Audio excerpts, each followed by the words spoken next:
Se tá legal no ar, você imagina quando sai do ar, a gente comentando aqui nos bastidores, aí tava vibrando aqui, né? E eu comentava com eles da riqueza que é a carta de João Paulo II aos artistas. Eu sempre recomendo para os músicos católicos, sempre, porque ele fala do papel da arte na história da igreja, o quanto que a catequese dependeu de imagens, que as pessoas não eram alfabetizadas, as pessoas tinham que ver, não é? Por isso que sempre teve tanta imagem, o quanto que o artista sempre foi muito importante.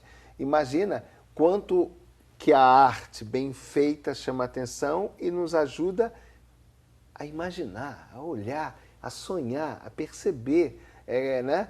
É como o meu pai, que já faleceu há 20 e tantos anos, se eu olhar a foto dele, como me volta o tempo, não é? A emoção volta viva. Aí João Paulo II fala desse papel da arte e reclama: cadê vocês, artistas? Promovendo o belo, vamos promover o... E ele chama os artistas para viver arte. Aí o André entrou aqui comentando, a gente estava comentando fora do ar isso, o André comentou que a arte, o espírito, nosso espírito parece que... Se reconhece, né? Eu acho que o nosso espírito entra em ressonância quando em contato com uma obra do bem, né? Uma obra bem feita, falando coisas positivas.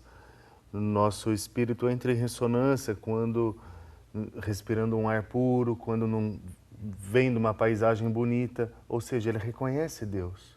Ele reconhece Deus porque Deus se manifesta em todas as formas, se manifesta na natureza. Eu não sei se você já ouviu essa expressão, mas essa expressão do Padre Zezinho, ele diz que Deus é um Deus cantor. E isso é legal, né? Porque a palavra diz que no céu nós vamos cantar louvores ao Senhor por toda a eternidade. Então você imagina como é que é a música no céu. Mas é bem isso que você está falando, porque quando a gente... Nossa, a gente é tomado, né? A gente é tomado. Eu acho que esse processo independe da nossa vontade, ele acontece de forma natural, né? Eu vejo assim, pelo menos. Eu percebo isso em mim quando em contato com uma obra. E às vezes uma coisa que não é da sua área, não é você não está acostumado, ou você nem conhece, você escuta uma coisa nova, bem feita, você, nossa, parece que vem cá. Mexe com o seu emocional, né? Mexe. Então, eu penso que quando o Papa João Paulo II faz essa convocação para os artistas, onde estão os artistas que têm a função de revelar a beleza do Criador e traduzir isso numa linguagem que seja acessível, como num processo de catequese, por exemplo, que a criança, quando vê o crucificado, ela quer saber o que é aquilo e pergunta para o pai o que é aquilo. E durante muito tempo o processo de catequese foi assim. A arte no Oriente, na igreja oriental, no pulmão da igreja que respira no Oriente, revelada através dos ícones. Os artistas não são chamados nem de pintores, são aqueles que escrevem os ícones. Essa semana alguém me enviou a imagem do filho pródigo, porque a gente estava muito acostumado com a imagem do filho pródigo assim, o pai abraçando o filho. E o ícone, um dos ícones famosos do filho pródigo, leva a uma meditação profunda quando você olha, e naquele ícone eles conseguiram escrever toda a história de Lucas 15, tratando do filho pródigo. Você consegue identificar tudo. Tem até ali. um livro sobre isso. Não, mas nem é esse ícone, viu? Não, ícone, eu já entendi que não é esse. Esse do pai abraçando o filho é o que a gente tem mais em mente. Que a gente tá mais Agora, acostumado. esse da Igreja Oriental, que você, no primeiro olhar você consegue ver. Mas esse livro é muito interessante porque ele faz ele nos leva a analisar as imagens, a obra. Então ele vai falando na imagem o papel que cada um está desenvolvendo. E ele faz uma reflexão sobre cada personagem em cada capítulo do livro. Então é muito interessante porque é isso que se faz com a arte. A gente começa a ela passou a ser um destrinchar. instrumento de evangelização, como a música hoje para nós, um instrumento de evangelização. Você consegue olhar para aquele ícone e ver toda a história, versículo a versículo. Quem já ouviu uma vez a história do filho pródigo, quando olha ali naquelas cenas, consegue...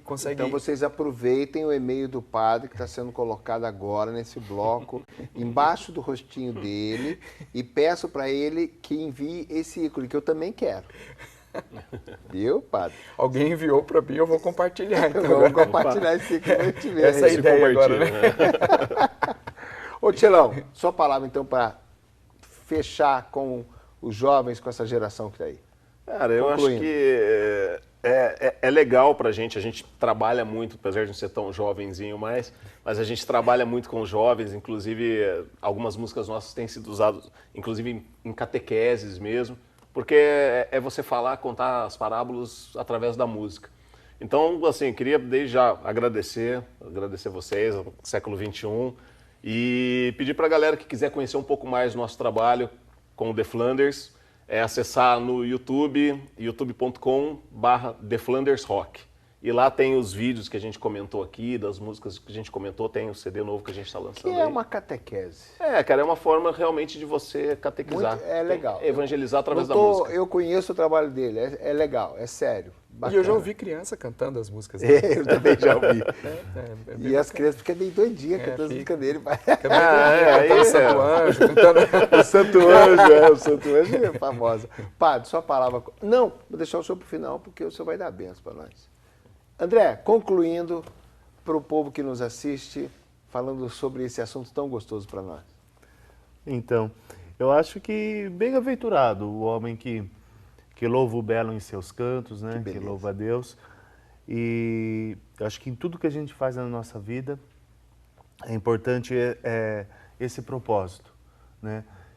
Não significa tapar o sol com a peneira, os problemas que nós temos, que as sociedades têm, mas eu acho que a nossa energia tem que ser positiva, a gente tem que estar falando do bem, tem que estar falando das coisas boas, tem que estar falando da luz, tem que estar vibrando nessa energia positiva, que esse é o melhor recado a se passar para os mais novos, para os jovens, para as crianças, que para eles crescerem sempre com um propósito na vida, né?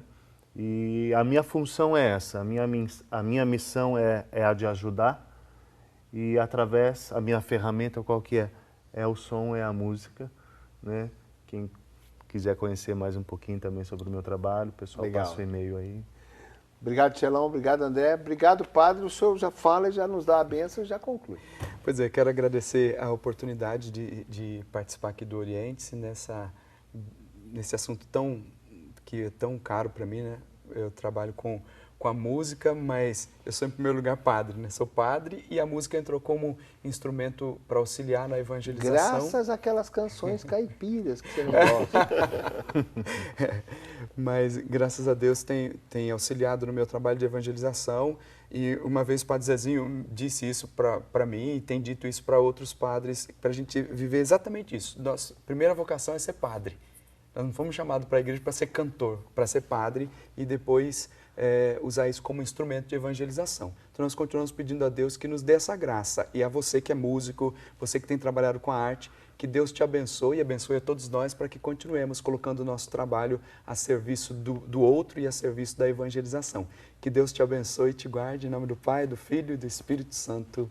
Amém. Que beleza, que Oriente saboroso. Isso eu acho que eu vou copiar e deixar no meu computador depois para a gente ouvir de novo, e eu tenho os acessos de cada um.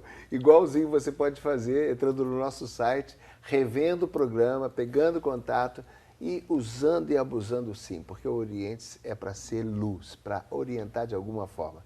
Deus abençoe, até a próxima oportunidade, se Deus quiser.